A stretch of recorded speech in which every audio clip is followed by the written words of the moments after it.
Well, James Stewart from Workshop Architecture and presenting this little SBA project for Newcomb Primary School,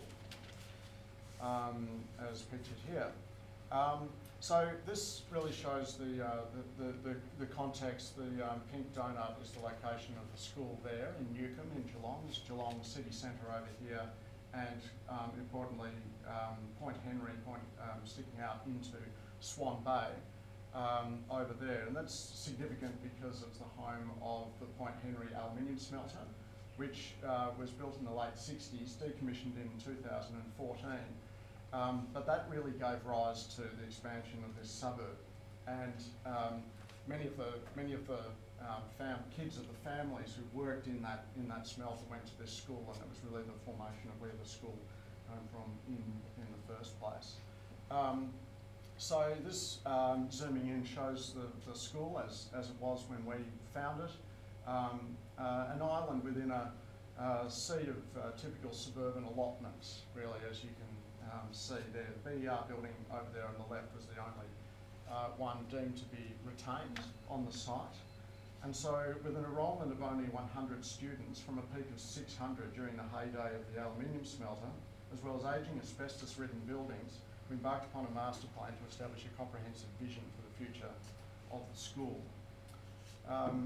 So this is a bit of a mud map of the approach that we took to it, the BER building over there on the left, and then a checkerboard of new buildings, and with green courtyard play spaces in between those with a dotted pattern. So looking at the master plan, got the retained BER building, and the rest of it was, apart from some bits of site infrastructure, was to be removed. And this was the master plan stage 1, which is the basis of this project as such, which is a multi-purpose admin and specialty teaching building joined to the BER building, as you can see there. But it's important to consider was that as the school expands here with up to over 200 kids, that this building that we're building right at the start needed to be able to be converted into an admin building for the school at that point as new buildings came onto the campus. And then we looked at how it would expand right up to a target size of 450 up to around about 500 kids. And you can see within the master plan at that point the primary sort of circulation joining it all together with a solid line and a secondary meandering circulation pattern amongst those courtyards. As a car park also up here on the site, linking all of those together. So the result of that was this was the before shot, with the grey being the existing buildings, LTC, asbestos-ridden buildings through here demolished, and then the new first stage of the master plan is shown there. The 25 kilowatt array of solar panels on the roof, that's our new building here. Sensory garden in between the new building and the BER building, and this was retained also, ugly but useful shade structure from the previous, and a relocatable building plugged into that, which was formed the whole of the master plan.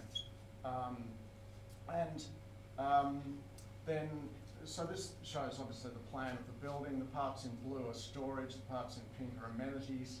The main entry is down to the bottom left there, from the canopy over the front entry, and then there's admin spaces along the bottom, staff room over on the right, opening into a multi-purpose community room to the north of that, and then on the top left is arts and music spaces with the retractable wall between the two.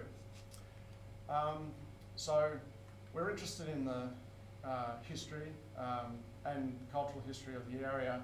So we headed out to the Point Henry aluminium smelter, which was in the process of being demolished at the time. Came across a few locals having a bit of fun on a Tuesday lunchtime on the way, which was interesting. But also in our research, we found that the plant had been photographed quite beautifully by Wolfgang Sievers in 1970 when the plant was opened. It was really kind of a state-of-the-art facility, and quite an object of pride in the area. So it was important to understand that in terms of the context of the area. And this photo in particular shows the nature of that plant in quite a good way. So from this came the idea of celebrating the industrial past of the area, and the building is imaginarily built from a variety of decommissioned components from the defunct Port Henry smelter, trusses, ducts, holding tanks and windows reassembled in such a way as to deliver essential teaching, learning, admin and amenity needs.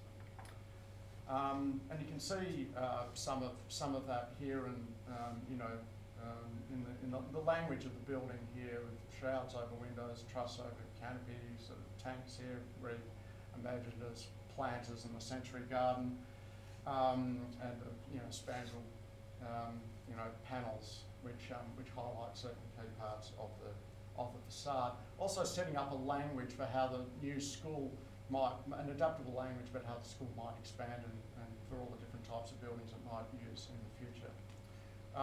Zooming in a bit closer, this is right at the school entry area.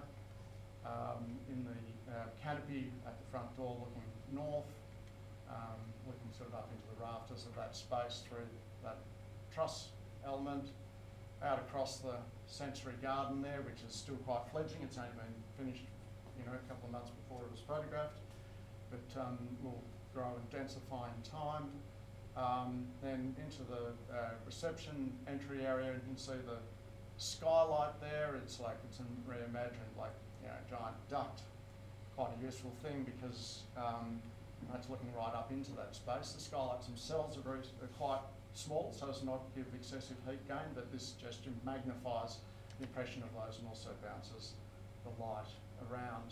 You can see that section there, the yellow part where it's cut into the section of the building, and at the bottom there where the skylights aren't is mechanical ventilation, and all the ducting comes out through that step in the roof, and there's various equipment driving that inside of that space. Extruded section, the whole length of the building as explained there.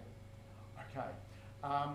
So then this looking the art and music rooms, that's looking across those spaces. This is looking back the other way with that. And one thing whilst the references are industrial, the components are configured in such a way to create suitably intimate and intriguing internal spaces with ceiling heights as low as 2.1 metres and as high as 5, as shown here. And there's the overlay of colour over. The school was pretty adamant about a neutral backdrop for the school. Worked in with the industrial idea, but we actually would have liked more colour probably internally, but it does work well as a backdrop to everything that goes on top of that.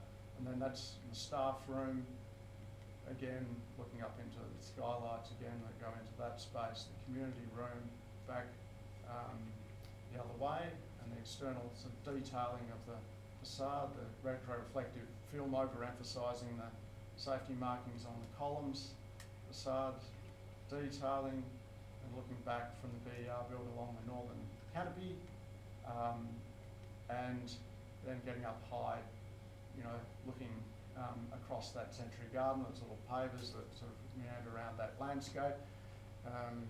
Existing spoon drain is sort of reimagined as like a sort of a dry riverbed in that landscape. And then this is the final slide, which zooms out far enough to see the Point Henry again